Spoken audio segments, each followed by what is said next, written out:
Il neocostituito Lions Club Valle dei Templi di Agrigento, presieduto da Mariella Antinoro, ha donato stamani un cursore tattile al Parco della Valle dei Templi di Agrigento. Nella giornata di oggi si è svolta la cerimonia di consegna ai piedi del Tempio dei Dioscuri, dove è stato collocato il cursore. Sono intervenuti il direttore del Parco della Valle Roberto Sciarratta, il componente dell'Unione Italiana Ciechi il professore Zarcone e alcune classi degli istituti Foderà e Brunelleschi di Agrigento.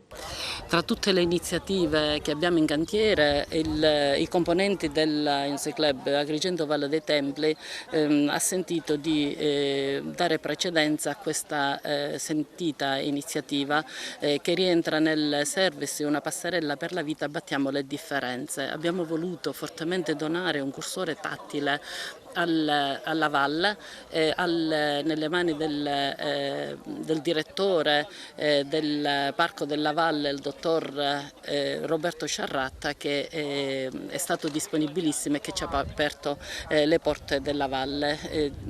Stamattina doneremo un cursore tattile per i non vedenti in braille e per l'ipovedente in large print. Quello che abbiamo voluto fare in questo momento, abbiamo voluto dare un segnale, esaltare il tema dell'inclusione, l'abbattimento delle barriere architettoniche.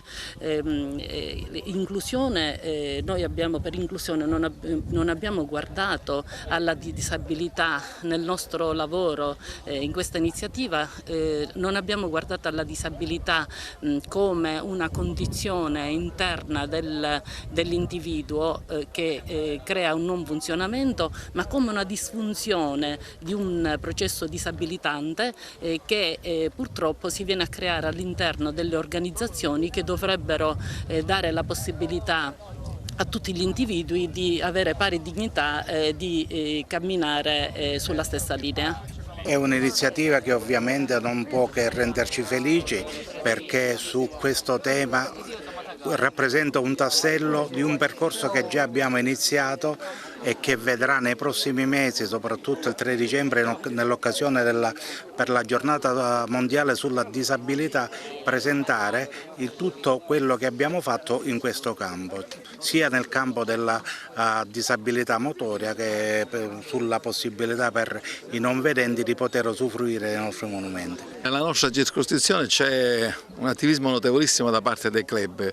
Il giovanissimo club del Valle dei Templi sta iniziando benissimo il suo anno sociale con un'azione rivolta verso sensibilizzando le persone, diciamo, che hanno qualche piccola problematica. In questa maniera il club di Agrigento Valle dei Templi vuole dare un sollievo a questi ragazzi o agli ipovedenti o a chi ha problemi di udito. In questa maniera possono apprezzare le bellezze del Tempio dei Dioscuri e capire il Tempio dove nasce, qual è la sua evoluzione. Quindi il lionismo significa servire, anche questo è un servizio sicuramente validissimo. Quindi complimenti al Lions Agrigento Valle dei Templi per la sua iniziativa, che sicuramente sarà seguita da tante altre iniziative che porteranno questo nuovo club ad essere tra i principali club della nostra provincia. Un esordio brillante, un'iniziativa consona con le linee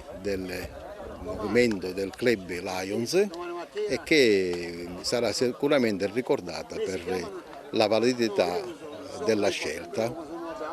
20 anni fa ho avuto un primo contatto con la dirigenza e ho detto di creare nel museo di San Nicola una stanza dove sono riprodotti in miniatura quello che abbiamo ad Agrigento, per far sì che quando vengono dei non vedenti, oltre a venire qua, possiamo toccare in miniatura i monumenti che caratterizzano la Valle dei Templi. Ben venga questa iniziativa, sono veramente solidale e contento per questa possibilità che i non vedenti possono avere ed accedere e partecipare alla cultura quotidiana della nostra valle.